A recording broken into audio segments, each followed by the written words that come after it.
People who call themselves Salafi today, they say that Ash'aris are not real followers of Abul Hasan al-Ash'ari. They're really Kullabi Ash'ari.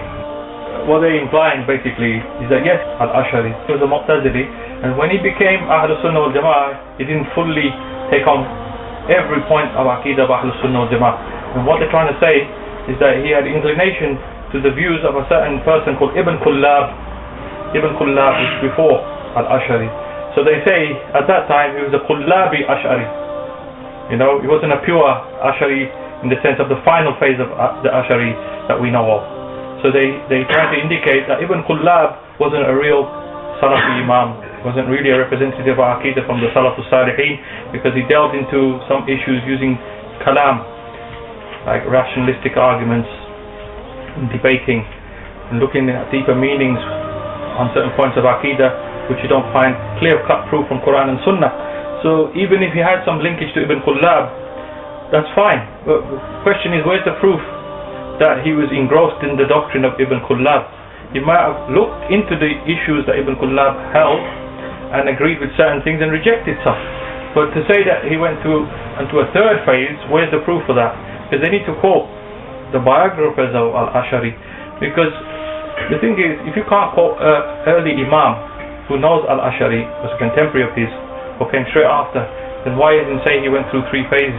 And it's Ibn Taymiyyah. He's brought these classifications in to attack Ash'aris, and at the end of the day, the Ash'aris rose against him because they were the dominant group in Damascus, in Syria, and in Cairo.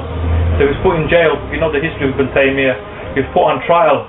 The scholars rounded on him and they questioned him, and he wasn't as bold as he made out in some of his works. Because when they cornered him in court, he relented and he said, "Oh, I'm in line with Abul Hasan al-Ash'ari." He wasn't as bold as he made out. One day he'd say things against Ash'aris, but taken to court and confronted by a group of ulama, high-ranking scholars from the four madhabs, he sort of recanted. And we'll see these evidences as well from big ulama like Ibn Hajar al-Asqalani. So if you're going to quote, "Oh, Kullabi Ash'ari, this is the second phase," quote the early Imam. Don't quote me Ibn Taymiyyah, who comes some 400 years after al-Ash'ari. There's a gap between 324, when he died, Ash'ari, and Ibn Taymiyyah died in 728. How many years is that? 400 years. Quote the people who knew Ash'ari closest, that he went through this phase. And who is Ibn Kullab anyway?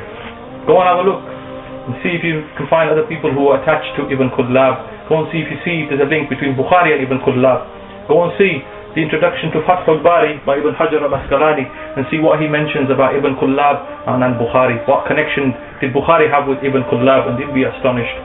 Al-Bukhari was a student of Ibn Kullab. What we know of Abul Hasan al-Ash'ari, he was Mu'tazili and then he completely became Sunni, Ahlus Sunnah wal Jama'ah. And he wrote al-Ibana. I mentioned briefly the history why he wrote Ibana. And yes, in the introduction to Ibana he says he's in line with Ahmad ibn Hanbal. He may have studied the works of Ibn Kullab to see what Ibn Kullab had to say. You see, this word Kullabi, people who call themselves Salafi today, they say that Ash'aris are not real followers of Abul Hasan al-Ash'ari. They're really Kullabi Ash'ari. The second phase that you're talking about, Kullabi Ash'ari. They mixed some points of Aqidah of al-Ash'ari with Ibn Kullab's doctrine. This is their claim. And this again is an insult on these Imams who knew the Aqidah of al-Ash'ari, because they had it transmitted with chains of transmission. Al-Bayhaqi, for example, he had al-Ibana. In his book Al-Asma wa Sifat that I named to you this evening, he mentions al-Ibana, and he had a copy of it, and he knew the contents of it. And I've said to you already, this book's been tampered with. Let me give you just one example.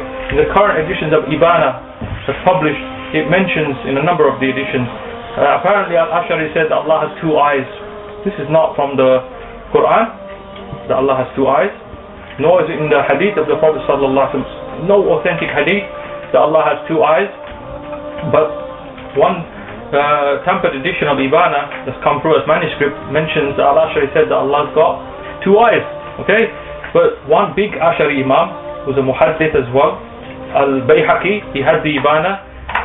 When he talks about al-Ain, the eye, the issue of the eye of Allah, or uyun, plural, eyes, he never even knew of this concept of Aynain, that Allah has two eyes, or mentioned that it's in the Ibana. The Ibana itself, what we're trying to say, there's evidence that it's been tampered with, and this is one example. And there's more. One Shaykh of ours, in Damascus, an elderly Shaykh, Shaykh Wahbi Sulaiman Rawji, an Albanian Shaykh, a Hanafi Faqih.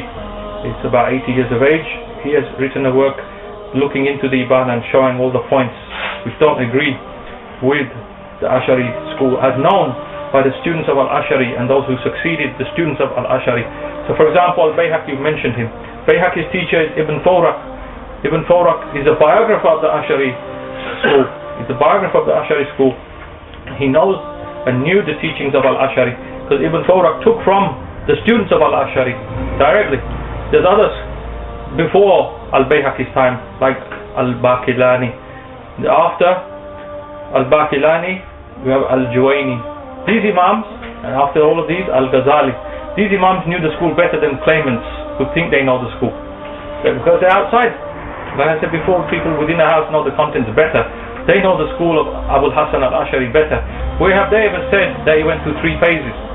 You know Tajuddin al-Subki, he's one of the foremost exponents of the Ash'ari doctrine. He never knew of these phases as well. And he's written on al-Ash'ari in Tabaqat al-Shafi'i al-Kubra because Abul Hasan al-Ash'ari was said to be a Shafi'i madhab as well. So they can claim, but if they can't quote the authorities of early times, then it's just a claim. That's the way we look at everything. If you say that Allah's got 2 eyes, it's just a claim. Can you prove it? Because the same characters who say they follow the Salaf al-Salihin, they say Allah's got 2 eyes. And more than that, they say there's agreement of Ahlul Sunnah wal Jama'at that Allah's got 2 eyes as well. Who's saying that? Ibn Uthaymeen. You see, Ibn Uthaymeen says Allah's got 2 eyes, and Ahlul Sunnah wal Jama'at agree upon that. That's the case. Then where did the Prophet ﷺ himself say that? How can you claim something for Allah when you haven't seen Allah or you don't have an authentic report to show that Allah has 2 eyes? And then none of Ash'ari's students or students of the students of al-Ash'ari knew of this point of belief ascribed to Kitab al-Ibana, which is one of the evidences to show that the Ibana has been tampered with, and the Ibana does not have a chain of transmission for it as well.